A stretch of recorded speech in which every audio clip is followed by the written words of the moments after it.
Narito na ang malalaking balitang Central Luzon ngayong araw. Pondo para sa financial assistance ng mga college student tinapyas sa proposed budget ng Commission on Higher Education. Pagpapadala ng mga OFW sa Saudi Arabia magpapatuloy sa Nobyembre matapos ang isang taong deployment ban. Political structure at organisasyon ng mga Aita Magantis ng Mabalacat at Bambantarlac formal nang kinilala ng National Commission on Indigenous People. Kakulangan ng sanitation inspector dapat pagtuunan ng pansin ng LGUs ayon sa Department of Health Region 3. At 4 na sospek sa pagtutulak ng droga, kalaboso sa Bataan.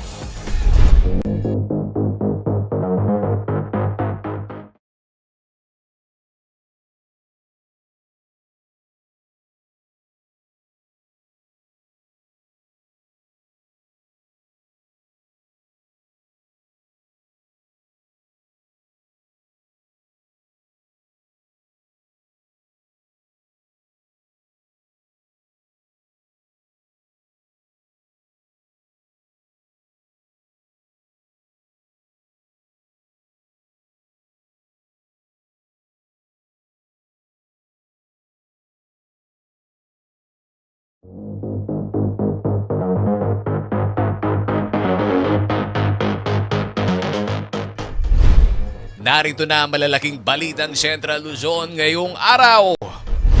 Pondo para sa financial assistance ng mga college student tinapyas sa proposed budget ng Commission on Higher Education. Pagpapadala ng mga OFW sa Saudi Arabia magpapatuloy sa Nobyembre matapos ang isang taong deployment ban. Political structure at organisasyon ng mga Aita Magantis ng Mabalacat at Bambantarlac formal nang kinilala ng National Commission on Indigenous People. Kakulangan ng sanitation inspector dapat pagtuunan ng pansin ng LGUs ayon sa Department of Health Region 3. At 4 na sospek sa pagtutulak ng droga, kalaboso sa Bataan.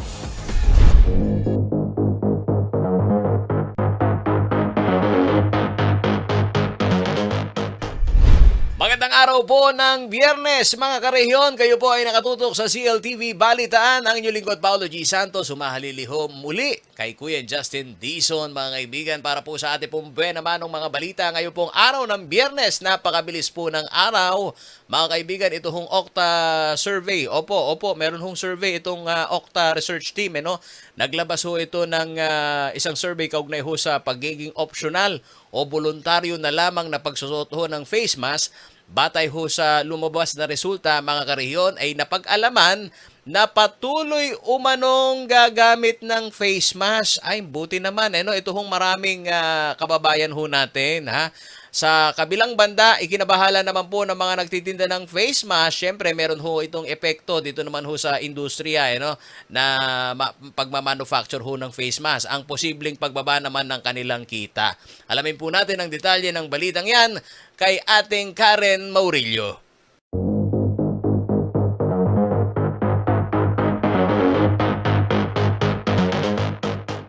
Malaki pa rin umano ang bilang ng mga Pinoy na patuloy na magsusuot ng face mask sa kabila ng optional o voluntaryong paggamit nito. Batay sa ginawang survey ng Okta Research Fellow na si Ranjit Rai, lumalabas na 28% umano ng mga respondent ang nagsabing magpapatuloy sila sa pagsusuot ng face mask. Isang taon pagkatapos ideklara o ituring na kontrolado na ang COVID-19. 16% naman ang nagsabing magfe-face mask pa rin kahit nakalipas ang 2 taon. At 18% ang nagsabing magpapatuloy sila sa pagsusuot ng face mask makalipas ang 5 taon kahit ituring na kontrolado na ang coronavirus. Sa naturang resulta, napatunayan umano ng survey na mayroong konsensus sa mga Pinoy na ang pagsusuot ng face mask ay mahalaga at hindi na raw kailangang pagsabihan o himukin pa ang mga ito. Isinagawa umano ang survey noong April 22 to 25, 2022 at iniulat naman ito sa isang forum na naganap nitong Martes, September 13. Isang araw matapos ipasa ni Pangulong Ferdinand Marcos Jr. ang Executive Order. Sa ilalim ng Executive Order No. 3, pinapayagan na ang voluntaryong pagsusuot ng face mask sa mga open space at outdoor areas na may magandang ventilasyon. Gayunpaman, hindi pa rin ito angkop o ipinatutupad sa lahat. Po yung ina-announce ng DOH ng voluntary wearing of face masks provided kung kayo ay immunocompromised, seniors or hindi kumpleto ang bakuna, kailangan pa rin po mag-face mask or strongly encouraged ang face masks. Masks shall continue to be worn in indoor, private or public establishments, including in public transportation, by land, air, or sea, and in outdoor settings where physical distancing cannot be maintained. Kaugnay nito, kinuha rin natin ang opinyon ng ating mga kabalen. Anila hanggat may COVID-19, magsusuot pa rin daw sila ng face mask. Ay ako po, hindi pa po ako susunod doon kasi meron pa naman po lalo na kami na-experience po namin kung paano maging positive. Kasi hindi pa natin masabi na under control talaga yung ngayon eh. Kasi kahit konti, meron pa rin nagkakaroon ng mga positive na COVID. Pag outside, magsusuot pa rin ako. Lalo na sa crowded na lugar, magsusuot pa rin ako. Protection pa rin dahil hindi pa rin natin alam kung talagang wala na yung virus, wala na yung COVID. Samantala, nangangamba naman ang ilang nagbebenta ng face mask. Ngayong voluntaryo na lamang ang pagsusuot nito. Ayon sa ilang nagtitinda na ating nakapanayam, nababahala raw sila pagkat malaki ang naitutulong nito sa pantustos sa pang-araw-araw nilang pangangailangan. Medyo matumal ng konti, hindi tulad ng dati. May bumibili, madalas maraming bumibili ngayon, pailan-ilan na lang po. Monday, marami pa pong bumili noon ng Monday. Tapos nung the next day, yun, bagsak na. Nalaman nila na voluntary na lang. Bumagsak po talaga yung benta namin. Sa ngayon po, halos matumal na po, hindi gaya dati. Talagang bagsakan yung presyo. Pinapaubos na lang halos yung mga face mask. Sobrang matumal sir, na umina na po, yan lang pong pag-asa namin para makabenta sana kaso wala na, sobra ng tumal. Sa datos ng DOH nitong Miyerkules, September 14, mayroong 1,709 na bagong kaso ng COVID-19 at umaabot sa kabuuang 24,139 ng aktibong kaso sa bansa. NCR pa rin ang may pinakamataas na bilang ng mga bagong kaso sa nakaraang 2 linggo na may 9,235. Sinundan nito ng Calabarzon na may 3,746 at dito sa Central Luzon na may 2,276 na kaso. Samantala, binigyang din naman ni DOH Officer in Charge Maria Rosario Vergere na dapat maging bahagi na rin ng buhay ng mga Pilipino ang pagsusuot ng face mask sa kabila ng mandato. Aniya, mahalaga pa rin umano kung may proteksyon kapag nasa high-risk areas tulad ng matataong lugar, enclosed spaces, public transportation o lugar na mahina ang ventilation, lalo na ang mga immunocompromised, may sakit o nasa bahagi ng risk population. Karen Maurilio, CLTV News.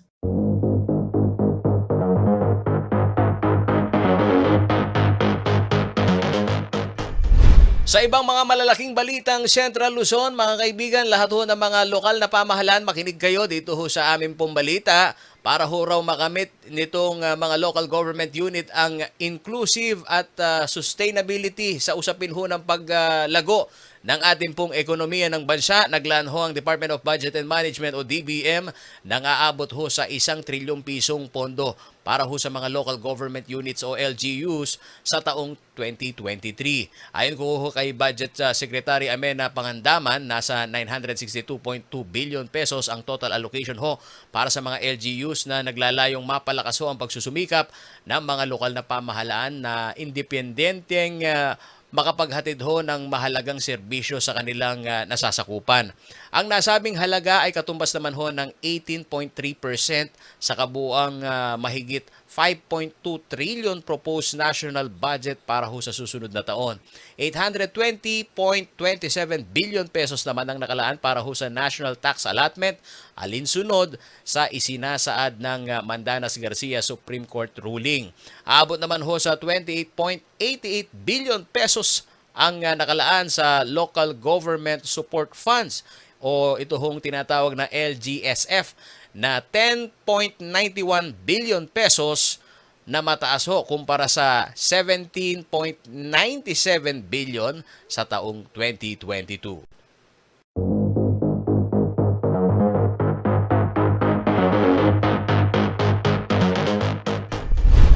Balitang-balita naman ho mga kaibigan dito ho sa usapin naman ho ng ating pong edukasyon naman. Kayo po mga nakikinig ho sa amin na may pinag-aaral na koleyo, makinig po kayo nanay, tatay, tito, opo, tita.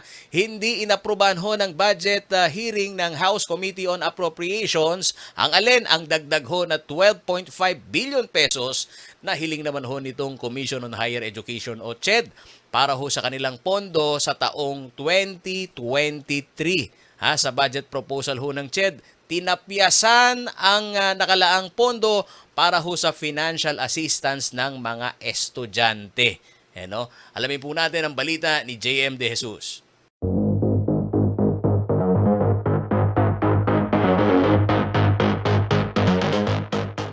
Magkokolehiyo na sa susunod na school year ang 17 taong gulang na grade 12 student na si Kenz Manasa na residente ng Guagua, Pampanga. Sa hirap ng buhay at pagtaas sa mga presyo ng mga bilihin, hindi niya alam kung papaano niya ipagpapatuloy ang pag-aaral, lalo na't mayroon pa siyang dalawang kapatid na nag-aaral. Umaasa lamang umuno sila sa pensyon ng kanilang mga magulang. Mahirap po, lalo na kapag at the same time, iniisip yung gastusin. Nakikisabay sa mga ginagawa activities, ganyan, dagdag po sa isipin, ganyan.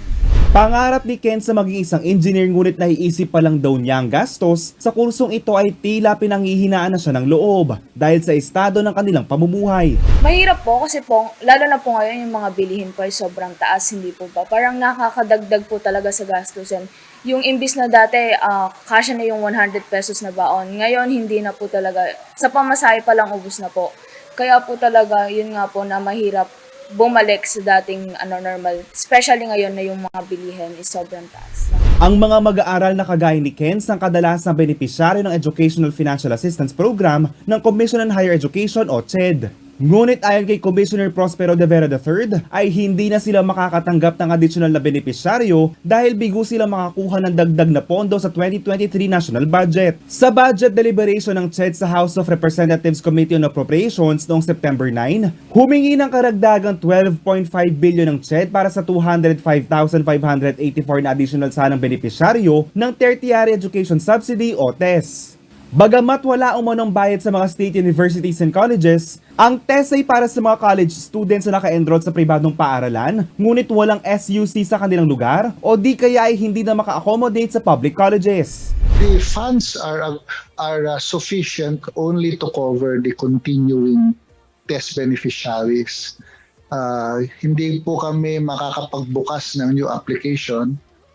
Wala naman po kaming pondo para sa new applicants. So we can only commit to provide tests to the continuing test beneficiaries for academic year 2022 to 2023. Batay sa datos ng CHED, mayroong higit 300,000 na test grantees para sa academic year 2021 hanggang 2022. Ang 1.5 billion na budget para sa Student Financial Assistance Program ay nabawasan na mahigit 305 million. Mahigit 295.9 million naman ang nabawas sa programa kung saan nakapaloob ang test. Samantala, umaapela ang ilang mambabatas sa Committee on Appropriations hearing ng Kamara na bigyang pansin ng daing ng CHED dahil ito ang kailangan ng mga mag-aaral. Kaya nararapat lamang, Madam Chair, na tiyakin natin yung sapat na pondo. In fact, dapat nga ay ma-reverse ang ganitong proposed na cuts sa financial assistance programs ng CHED. Nananawagan naman si Kenz na sana ay reconsider sa Kongreso ang budget para sa subsidy sa mga college students. Pagkakataon na muna ito ng mga mahihirap na estudyanteng kagaya niya na maaabot ang kanilang pangarap sa pamamagitan ng edukasyon. Hindi lang naman po ako ang estudyanteng nahihirapan. May mga ibang estudyante rin po na mas nahihirapan sa akin. So kaya po yung mabibigay, it would be a big help po talaga na ma-burden yung expenses dito sa bahay. JM De Jesus, CLTV News.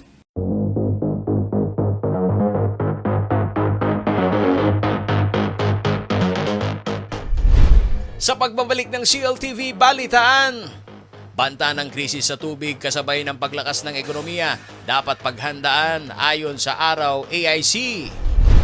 Kakulangan sa sanitation inspectors, dapat pagtuunan ng pansin ng LGU ayon sa DOH. At 4 na sospek sa pagtutulak ng droga, kalaboso sa Bataan.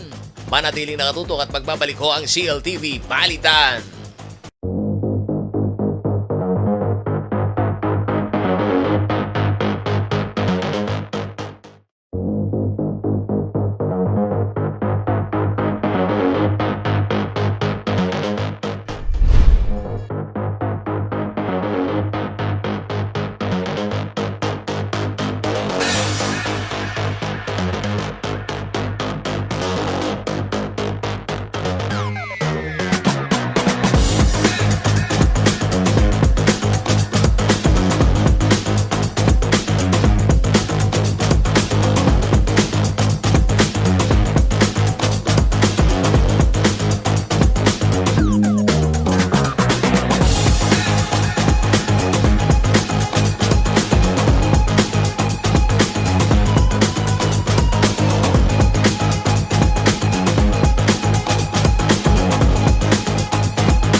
Nagbabalik po ang CLTV Balitaan sa mga namomroblema sa tubig. Opo mga kaibigan, totoo po. Ay, naku, pagkahuyan o ang tumama ho sa atin na problema, ay ba'y nararamdaman ng ahuyan sa ilan ho nating mga karatig rehiyon, lalo na ho dyan sa ilang bahagi ng NCR mga kaibigan. Kasabay ho raw nitong unti-unting paglakas ng ekonomiya, asahan na umano ang pagtaas ng demand sa malinis na tubig. Opo mga kaibigan, pong mga bukas ho na industriya ho ngayon, malaki ho ang kanila hong konsumo dyan sa tubig. No? Ang pangangailangan ho ito ay posible umanong mauwi naman dito sa krisis sa tubig kung hindi mapapaghandaan.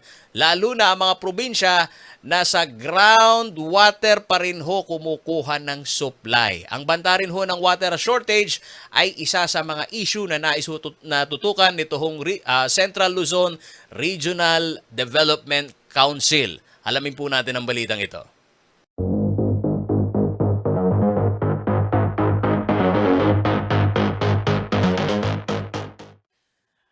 Ngayong nasa pandemic exit na ang buong bansa, isa sa mga inaasahan ay ang pagsikad ng ekonomiya na may epekto sa supply ng tubig. Hindi lamang umano ang mga establishmento na inaasahang magbubukas ng 100% operasyon, kundi pati na ang mga malalaking negosyo na malaki ang konsumo sa tubig. Sa presentasyon ng Abacan River Watershed Advocacy Council Incorporated o ARAW ACI, sinabi ni Executive Director Minerva Arceo na malaki ang kakailanganing supply ng tubig ng mga golf courses sa Clark, mga real estate development projects at mga water parks. Nandyan din umano ang mga itinatayong pumping station sa malalaking establishmento at subdivision na hindi na monitor ng lokal na pamahalaan. Meron na kaming mga list, no, sa tulong ng sentro, chine-check namin isa-isa because one of our advocacies then is makapag-inventory tayo talaga. Gaano po ba karaming pumps talaga ang nakatayo ngayon sa Metro Clark, no, lalo sa Angeles City. So marami pong hotels, pag nagtayo sila ng sariling hotel, nagtatayo din po sila ng mga pumps nila. sariling pumps. Hindi lang po hotels, mga subdivisions din po kasama, no? So ang point po natin dito, pag nagtayo ka, ang permit nanggagaling po sa NWRB, hindi po sa local government unit. Okay po? Ang building po from local government. Pero pag pump po yan, water pump, kuha ka sa aquifer, tapos may certain volume yan, gano'ng karami, dapat po NWRB. Ang isa po sa concern ng ROACI ngayon, dahil po talagang binabantayan natin yung tubig, no? Ang concern natin, hindi po namomonitor lahat ng NWRB ito. Nakatutok ang grupo sa naging resulta ng pag-aaral ng Japan International Cooperation Agency o JICA na kabilang ang Angeles City sa 76 cities and municipalities na high risk sa water crisis sa taong 2025 dahil umaasa pa rin ito sa groundwater supply. At ang epekto nito kung hindi mapaghahandaan ay ang mataas na bayarin sa tubig. Nag-deplete ng groundwater natin, ang isa pong nagiging resulta nun, tumataas po yung presyo ng tubig. Yan. Bakit po tumataas ang presyo ng tubig? Kasi pag na-deplete po yung water table, nag-i-increase po ang extraction cost ng Angeles Water District, kunwari. Tapos po, nag-increase ang extraction cost, mag-i-increase din po yung distribution cost. Ayan, ang current rate po sa Angeles City, according to Balibago Waterworks, is about 25 pesos per cubic meter. Yan, check nyo po lagi yung mga water bills natin, no? So, every year, medyo tumataas po yan. Next. Ang Abacan Watershed ay ang gustong buhayin ng grupo at ang intervention ng lokal na pamahalaan na magkaroon ng surface water supply mula sa mga maitatalagang water reservoir ang gusto nilang itulak. Ayon sa City Environment and Natural Resources Office, ang tree planting activity ay regular na isinasagawa sa lugar upang magkaroon ng sustainability sa likas na yaman ng lungsod. So ang ginawa po ng ating butihing mayor, naglunsad po siya ng water, parang pagkakaroon ng, para ma-preserve natin yung water sa baba. So ginawa po niya, nagkaroon po tayo ng tree planting activities na sinusustain po natin yung mga sa halaman, no? Sa lahat na kasama natin mga stewards, no, nagbabantay doon. Hindi kasi tawag dito, yung tree planting po natin kasi dito, hindi lang po tree planting ginagawa. Ang ginagawa po natin to, binabantayan po natin sila para po hanggat tumubo, kailangan po talaga itong lumaki. Naka-agenda naman ang Central Luzon Regional Development Council sa banta ng krisis sa tubig. Sa mga naunang panayam ng CLTV News, kay Zambales Governor Hermogenes Ebdane Sr., list priority ito ng ilang mga lokal na pamahalaan kaya dapat itong maging bukas na usapin dahil hindi lamang ang infrastruktura ang kailangang tutukan kundi ang water management. Ang isang dapat na matuunan ng pansin ng hindi lang dito sa atin pero sa lahat ng lugar ay yung magiging problema ng tubig pagdating ng araw. Nakakalimutan natin yan eh. Ang sa katunayan, doon sa mga piri-piri na ng yung mga islands, kailangan pumasok ka pa ng konti para makakuha ng tubig na pwedeng mainom. Dahil pumapasok na yung tubig alat sa dami ng gumagamit ng tubig. Groundwater. Groundwater, nasisip-sip na rin, pati yung seawater. Paolo G. Santos, CLTV News.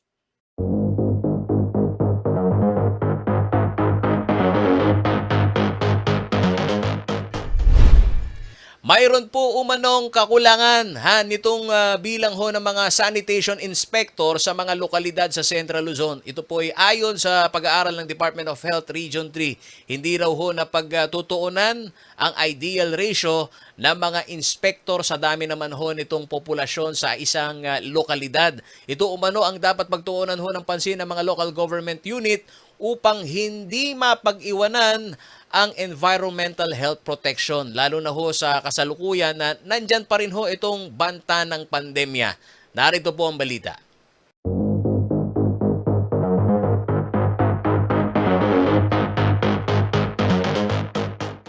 Isang sanitation inspector sa kada 20,000 populasyon. Ito ang ideal na bilang dapat ng mga tinaguriang foot soldier ng kalusugan.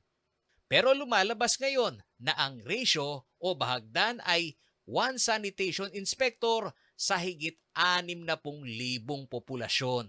Ayon ito kay Engineer Allen Indactivo, ang head ng Environmental and Occupational Health Cluster ng DOH Central Luzon Center for Health Development. Sir, sa sanidad po, sa sanidad, sa sanitation inspector, 1 SI is to 20,000 population. So malayo. Sa lokalidad po yun, sa lokalidad po yun. Ngayon, maintindihan nyo na on a national level sa Department of Health, maging sa bawat region, supervisory po ang tinatrabaho po namin. Ibig sabihin, maaaring pagpagawa ng polisiya, pagbabago ng mga o dagdag pag-update ng mga alituntunin. Pero yung patuloy na tumatrabaho po sa ibaba, dapat po yan ay 1:20,000 population. Nasa mandato ng sanitation inspector ang matiyak ang kalinisan ng supply ng tubig, sanidad sa food and health condition ng mga nasa hospitality industry, tiyakin ang occupational safety ng mga workplace sa malalaking industriya, usapin ng solid waste management at pagsisiguro na ligtas ang kalusugan ng mga apektado ng climate change, gaya ng epekto sa kalusugan ng tao ng iba't ibang trahedya na dulot ng kalikasan. Kahit nasa industrialismo na tayo, patuloy pa rin po na halos sinasabi na ang karamihan ng mga sakit ay dulot pa rin ng ating kapaligiran. Meron nga po magpag-aaral na halos 1/4 or nasa 25% ng mga sakit ay may kinalaman sa tubig, sa hangin, sa environment. At sinasabi nga po sa ating programa na ang environmental and occupational health ay nasa preventive and promotive aspect. At hanggat may iwasan po natin yung mga sitwasyong tayo ay magkasakit at dumating po sa gamutan, mas mainam po sana. Yun ang hamon na we cannot imagine even yung pong ating mga infectious program, yung mga communicable, at yung pong mga nagiging lifestyle diseases po ngayon, yung mga non-communicable, eh malaking patuon na rin po na sinasabing ito raw po ay malamang mahigit na dulot mula sa ating environment. Ngayong nasa pandemic exit na ang bansa, apela ng Department of Health sa mga local government units na bigyan ng prioridad ang mga personnel na nangangalaga ng environmental health protection.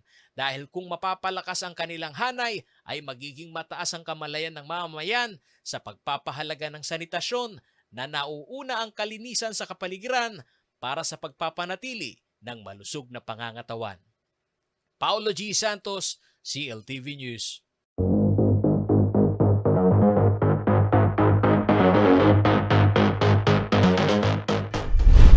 Police report naman ho tayo mga karehyon, kaliwat kanan ho ang iginasang entrapment operation ng mga otoridad dito ho sa Central Luzon bilang bahagi ho ng kampanya kontra illegal na droga. Nito lamang hong Miyerkules, 4 ho na katao ang kalaboso sa lalawigan ng Bataan matapos hong mahulian ng illegal na droga. Na-corner ho ang mga sospek dito ho sa area ng Pantalan, Bago, dyan ho sa Orani, Miyerkules ho ng gabi, September 14. Kinilala ho ang suspect na si Sia Romar Peña, 29 years old, Ramil Ocampo, 23 years old, at si Joven Lalican, 57 years old. Na babaeng suspect na si Telma Lalican, ang 4 ay pawang mga residente ho ng bayan ng Orani. Nasamsam naman ho sa mga suspect ang 5 sachet ng naglalamang 13 na gramo ho mga kaibigan ng hininalang shabu, assorted na drug paraphernalia at bypass money na ginamit naman ho ng nagpanggap na buyer ng droga. Ang entrapment operation ay pinangunahan na ho ng PIDEA Bataan at Bataan PPDEU at Orani MPS o Municipal Police Station. Maharap po sa kasong paglabag sa Republic Act 9165 ang 4 na arestadong suspect.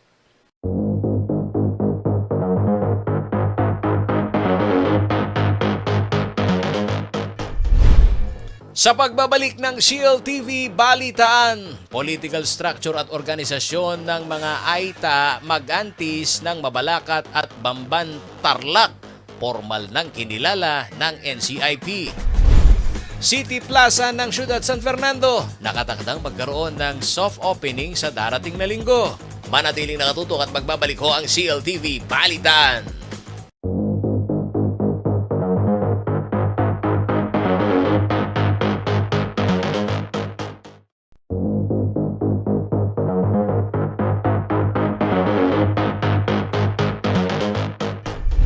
Nagbabalik po ang CLTV Balitaan. Kinilala ho ng National Commission on Indigenous People o NCIP mga karehiyon ang Indigenous Political Structure at Indigenous People Organization na AITA, Magantis ng Mabalacat at Bambantarlac.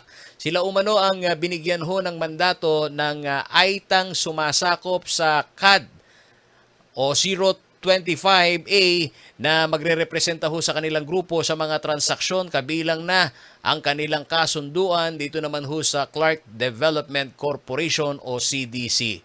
Narito po ang balita ni Kuyang JM De Jesus.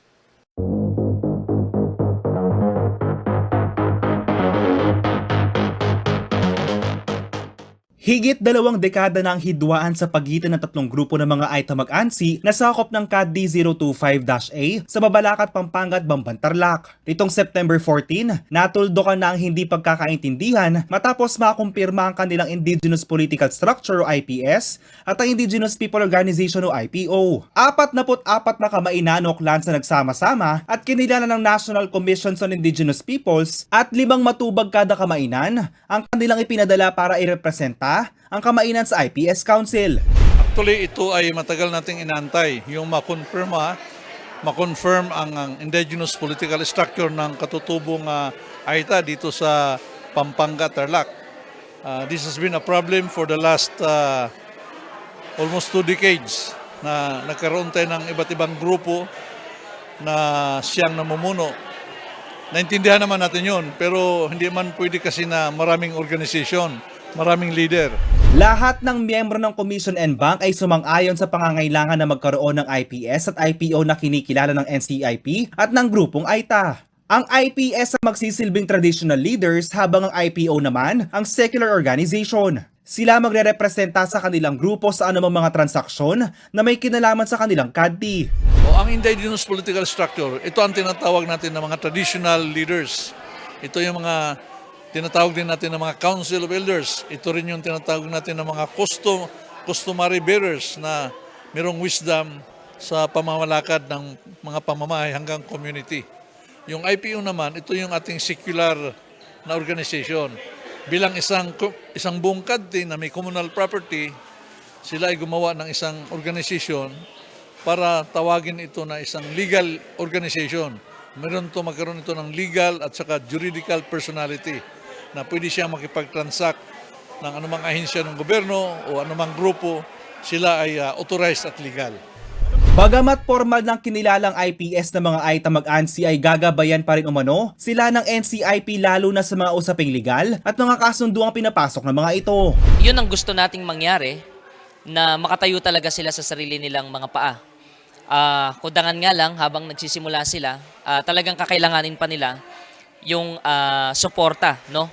Hindi naman kailangan tulong talaga kasi may sarili naman silang mga kapamaraanan. Yun nga lang yung ibang mga usapin, mga legal, no? Kagaya nung susunod na dito, yung pag-ayos natin nung usapin sa CDC, yung sa JMA, at kakailanganin pa rin ng ating IPS, ng ating IPO, yung suporta mula po sa gobyerno, no? Particular sa NCIP. Pagkatapos ng mahabang pulong ng NCIP and Bank, nanumpa na rin ng mga napiling opisyales para pamunuan ng CAT 025-A. Kasihan nawa ako ng Diyos. Kasihan nawa ako ng Diyos. Congratulations!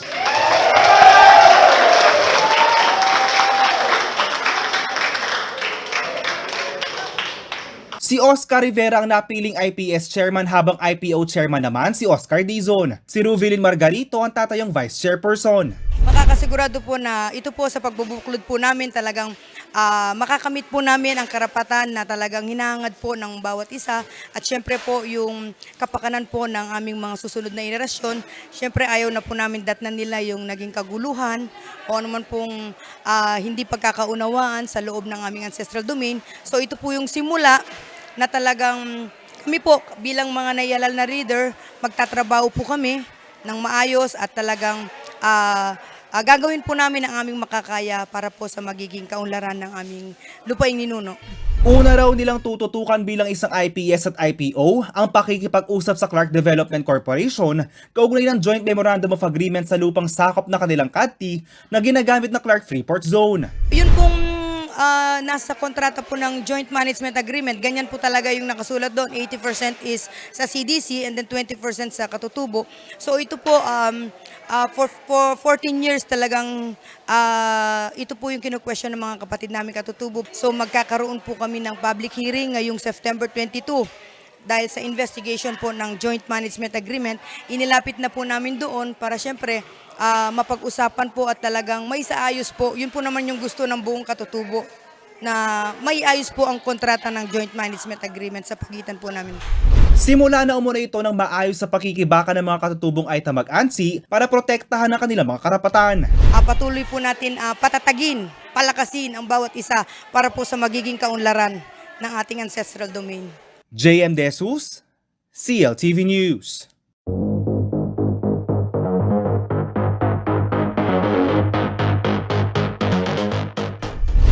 Nakatakdang magkaroon ho ng soft opening ang City Market Plaza ng Ciudad San Fernando at alamin po natin ang paghahanda ukol ho dito sa panayam ng kasama po natin si ating Jen Salenga kay Ginoong Roy Pasumbal, ang tumatayo naman hong focal person ng City Market Operations Division ng Ciudad. Narito po ang report. Bilang focal person ng City Market Operations Division, kasabay po kayo ni Mayor Vilma Calubag na naupo sa katungkulan. So far, kumusta naman po ang ilang buwan po ninyo sa trabaho? Well, sa unang-una po ma'am, gusto ko po magpasalamat sa ating butihing Mayora Vilma Calubag dahil po sa tiwala na iniatang niya po sa akin sa isang malaking responsibilidad. Siguro dahil na rin sa nakita niya po sa akin ang dedikasyon at kagustuhan nating makatulong sa ating mga kasamahan na nagtinda. Sa katulad po, dati rin po tayong nagtinda na lumaki sa palengke, nagtinda po kami ng mga gulay, at yun rin po ang aking amay dating pulis po ng syudad. Kaya po yung natin, malasakit po natin sa ating mga nagtitinda, pati sa ating mga Fernandinos, hindi po naalis yun mula pagkabata hanggang po ngayon tayo lumaki. Opo. Kailan pong target opening ng City Market Plaza? Ma'am Jen, actually malugod po namin gustong ipabatid sa lahat na ating minamahal na ating mga Fernandinos na sa darating na September 18 po, isasagawa na po natin ang ating soft opening ng ating Market Plaza. Gusto ko lang po natin linawin na ang soft opening po ay isang parang dry land lang po natin to. Kumbaga para po ito isang paraan para makita natin yung mga dapat nating ayusin, saka natin mga patungkol sa operasyon natin, saka sa sistema na ipapatupad natin para maging maayos, saka yung seguridad po ng ating mga namimili at nagtitinda sa Market Plaza. So far po, kumusta naman po ang ginagawang paghahanda bago po itong soft opening, no? Sa September 18 po yan. Marami po tayong ginawang paghahanda. Actually po, dahil sa sipag po ng ating Mayora Vilma Calubag, halos araw-araw po nagme-meeting po kami para lang po masigurado natin na matugunan yung mga pangangailangan po ng mga nagtitinda sa palengke. Isa po sa ginawa namin, una, kinausap po natin yung mga nagtitinda po natin, tapos pinabatid po yung mga tunay na regulasyon na dapat po natin ipatupad sa kanila na dapat nilang sundin kapag sila po ay lumipat.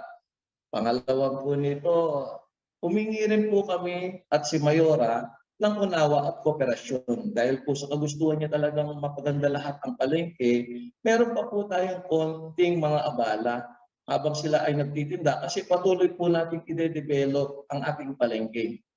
Ngayon po, sa ibig sabihin, ongoing pa po yung construction.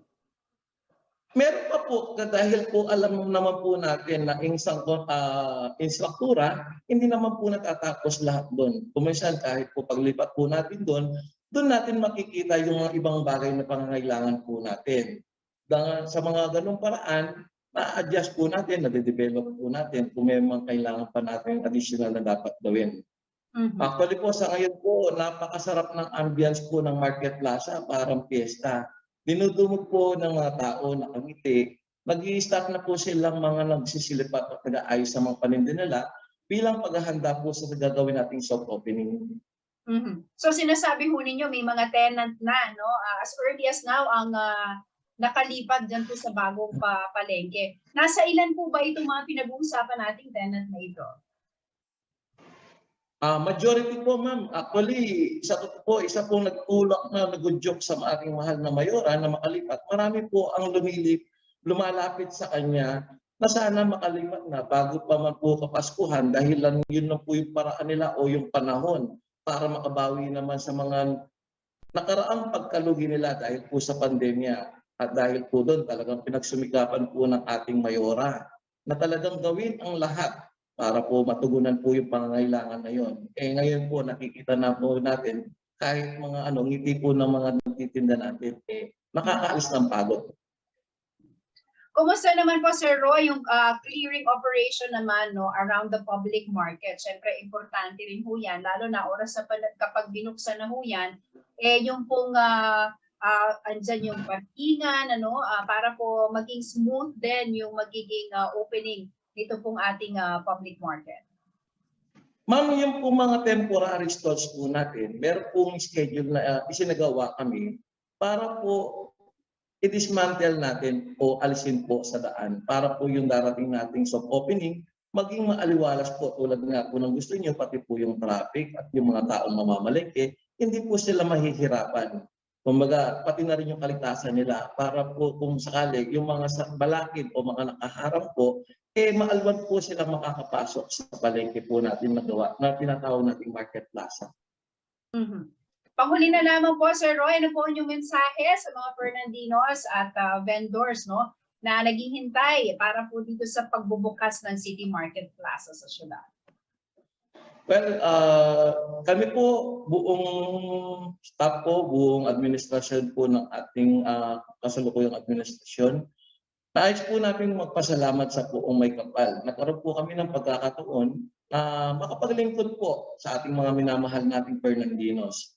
Nais din po namin magpasalamat at sa unawa at suporta po ng ating mga tindera na konting mga support po nila sa mga konting mga problema pero naayos po natin. Yung mga problema po nila, nadinggin po natin ngayon po kasalukuyan.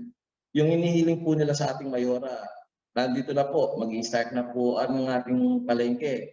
Pero rest assured po, hindi po titigil ang ating administrasyon.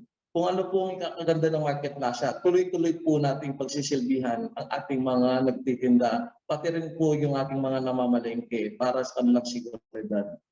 Kaya po muli sa mga lahat po na nakikinig, mga kabalen, mga ka-Fernandinos, inihingi po namin, sana suportan po natin yung ating mga palengke para po yung mga nagtitinda natin, makabawi naman po sila kahit paano at lumakas yung ating mga palengke. Saka rin po sana maging kasama po namin kayo para sa kaayusan at kalinisan ng ating mapapanatili sa palengke po natin. Yan lang po. Kumaga, bakal po salamat at saka po God bless all po sa lakas na binibigay po sa atin, ma'am. Maraming salamat po, Sir Roy, at good luck po sa opening.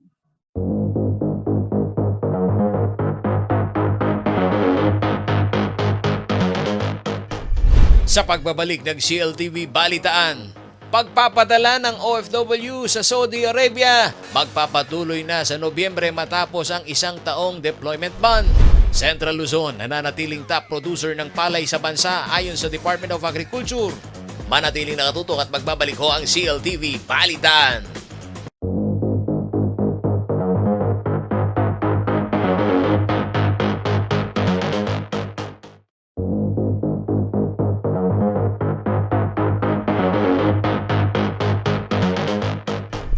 Nagbabalik po ang CLTV Balitaan. Tatanggalin na ho ng nasyonal na pamahalaan ng deployment ban sa mga Pilipinong nais ho na magtrabaho sa Saudi Arabia.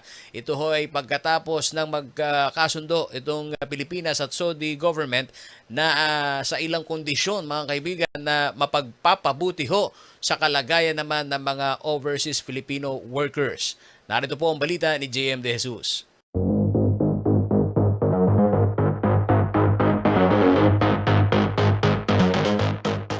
Overseas Filipino worker sa Saudi Arabia ang 49 years old na si Alvin David. Taong 1998 nang siya ay magdesisyon na lisanin pansamantalang Pilipinas upang magbanat ng buto sa Saudi Arabia, dala na rin ang kahirapan ng buhay. Siguro that time, na-encourage din ako na-encourage ako ng kaibigan. Eventually, yung kahirapan dito sa Pilipinas, nung nararamdaman na kaya parang nagustuhan ko na rin na talagang sa Saudi Arabia, I mean, malaki. I mean, in terms of salary, compare mo dito, nung nagtatrabaho ko dito, ang laki ng pagkakaiba.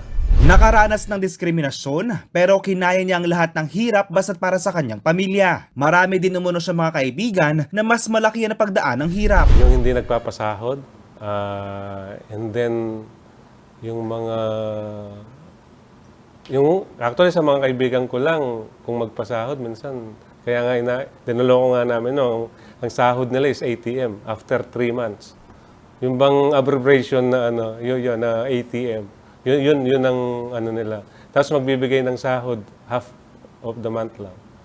Yung kalahati lang. Ang problema na nabanggit ni Alvin ukol sa hindi tama at wala sa panahong pagpapasahod ang isa sa mga ulat na nakaabot sa ating gobyerno. Nasa bilyong piso mo noong halaga ng hindi nabayarang sahod ng OFWs, maraming report na pagmamaltrato sa mga domestic helper at ng kontrobersyal na pang-aabuso umano ng isang retiradong general sa ilang manggagawang Pinoy. Pagkatapos ng halos isang taon, inanunsyo nitong September 13 ni Migrant Workers Secretary Susan Toots Ople na tatanggalin na ng Pilipinas ang deployment ban sa Saudi. Magsisimula ng muli ang pagpapadala ng mga OFW sa nasabing bansa sa November 7. Nagkaroon na raw ng bilateral talk sa pagitan ng Pilipinas at Saudi kung paano mapabuti ang kalagayan ng mga OFWs. Ilan sa mga ito ay ang insurance para sa hindi nababayarang sahod, nasa oras na pagpapasweldo, pre-termination ng kontrata kung may report ng pang-aabuso. Malaking ginhawa umano ang lifting ng deployment ban dahil sa Saudi Arabia ang naungunang destinasyon sa mundo ng mga OFW. Ayon sa Philippine Statistics Authority, nitong 2020 mayroong humigit kumulang 470,820 OFW na nakabase sa Saudi. Magandang balita ito para kay Alvin dahil nagbabalak siya magbalik ng Saudi. Kahit mahirap ang buhay, malayo sa kanyang mga anak at asawa, ay handa raw siya magsakripisyo para mabigyan sila ng magandang kinabukasan. Kasi yung mga anak ko is meron pa akong maliit eh. Kaya, at nag-aaral pa silang 3. Kaya dito kasi on my age parang hirap ng makakita ng trabaho. Unless na makapag-business. Ang problema lang dito sa business, napakalaki ng kompetisyon.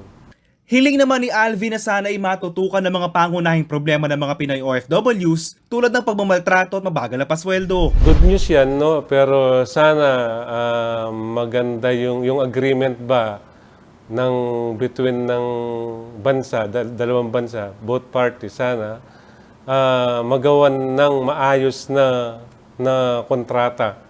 No, yung both parties. Samantala sa napipintong pagbubukas ng deployment sa Arab country, sinabi ni Ople na gagawa ang DMW ng mga paghahanda, kabilang ang pakikipagpulong sa mga local recruitment agencies upang pag-aralang muli ang mga alituntunin. Sinabi rin ni Ople na inaasahan nila magiging fully automated ang proseso ng deployment ng Pilipinas sa katupasan ng susunod na buwan. Inaasahan din ng departamento na makikipag-ugnayan ng Technical Education and Skills Development Authority upang makapag-deploy lamang ng mga well-trained na manggagawa. Pag-aaralan din ng mga opisyal sa Saudi Arabia ang mga panukala ng Pilipinas. Isa na rito ang mga pamantayang itatakda sa paglikha ng blacklist at whitelist sa mga recruitment agencies. Sinabi rin ni Ople na babalik siya ng Saudi Arabia sa December 5 para sa kanilang regular na joint committee meetings upang matiyak ang compliance sa mga ginagawang kasunduan. JM De Jesus, CLTV News.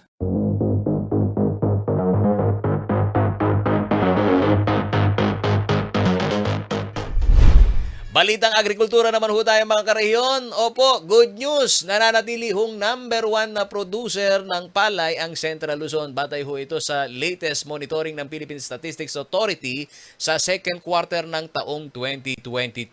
Tumaas din umano ng 70,000 metriko tonelada. Ito hong naging ani ho ng mga magsasaka sa rehiyon kumpara po sa nakalipas na taon. Ayon ho sa Department of Agriculture, resulta umano ito ng paggamit naman ho ng hybrid seedling na inumpisahan na ipamahagi sa mga benepisyaryo ng kagawaran. Narito po ang report.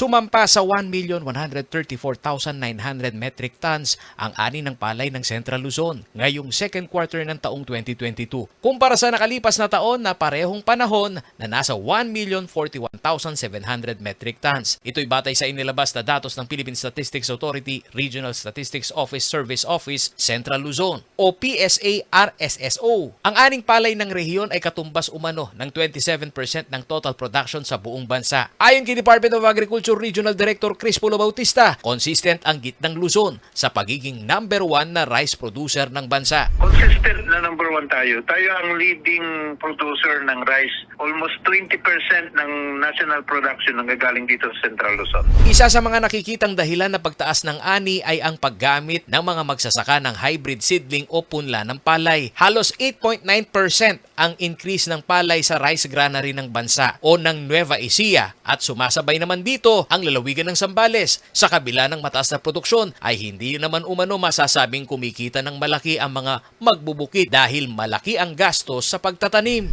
Yung pangangailangan ng Central Luzon, nasisilbihan natin 100%. Yung excess natin na another 100% is napupunta sa Metro Manila. Mostly Metro Manila ang supply natin. Nakapagtala naman ng pagbaba ng produksyon ng palay ang Pampanga, Tarlac at Aurora. Samantala, nasa 1 bilyong piso naman ang alokasyon para sa subsidy ngayong taon para sa mga magsasaka na inaalalayan ng gobyerno sa gitnang Luzon upang tumaas ang kanilang ani. In terms of subsidy, ang laki ng pondo natin sa subsidy, halos 1 billion dito sa Region 3. In terms of seeds, fertilizer, machineries, sa research. Kung sa usapin ng rice sufficiency base sa konsumo ng mga taga Central Luzon ay halos may sobra pa umano kaya naibababa ito sa ibang rehiyon, partikular na sa Metro Manila. Yung pangangailangan ng Central Luzon, nasisilbihan natin 100%. Yung excess natin na another 100% is napupunta sa Metro Manila. Ayon kay Bautista, naglalaro ng 19 pesos ang magandang bentahan ng farm gate price ngayon sa palay. Ngunit hindi pa rin umano ito nagiging sapat dahil sa inflation sa agricultural inputs ng mga magsasaka. Paolo G. Santos, CLTV News.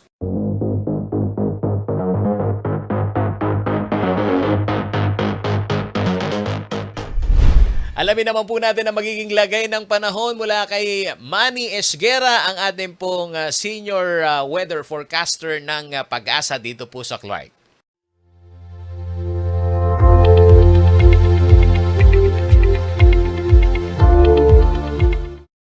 Narito po magiging taya ng panahon sa susunod na 24 oras. Southwest monsoon o hanging habagat pa rin po nakakaapekto, lalong-lalo na po dito sa may Southern Luzon, Visayas at ng kanlurang bahagi ng Mindanao. Ang Mimaropa po, Bicol Region at Western Visayas. Diyan po makakaranas ng maulap ang papawiri na may mga kalat-kalat na mga pag-ulan, pagkidlat at pagkulog. Dulot po ito ng habagat o Southwest monsoon.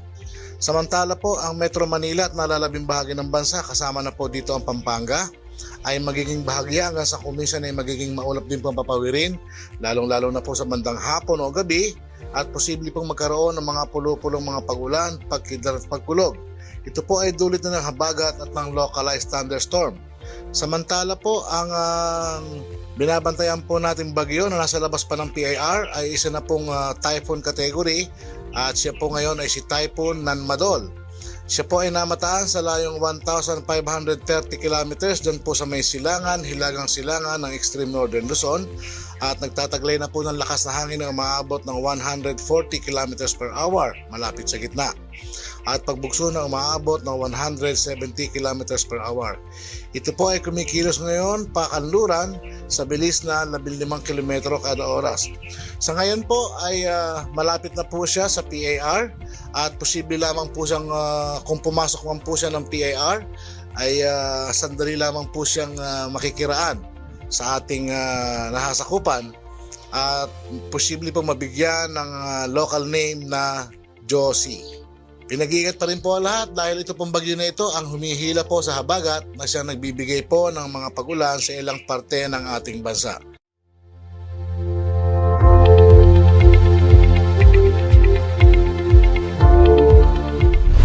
At yan ang mga balitang nakalap ng CLTV Balitaan. Para po sa karagdagang detalye, maaari po ninyong i-follow ang aming pong mga social media page na inyong makikita sa inyong TV screen mula ho sa aming pong Facebook at CLTV36 Official at CLTV36 News ang aming pong Twitter account at CLTV36 ang aming pong Instagram. Opo, meron din po kami at CLTV36 Official. At kung nais po ninyong balikan ho ang mga programa ho namin, maaari nyo pong bisitahin ang aming pong YouTube channel, pa-subscribe na rin, at pa-follow at CLTV36 Official at ang aming pong website www.cltv36.tv.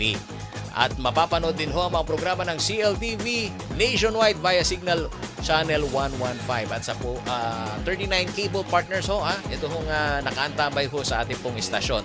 Kasama po ang buong pwersa ng CLTV News and Current Affairs. Sa ngalan po ni Kuyang Justin Dizon, ang inyong lingkod Paolo G. Santos. Happy weekend! Ingat po kayo palagi. Hanggang sa muli.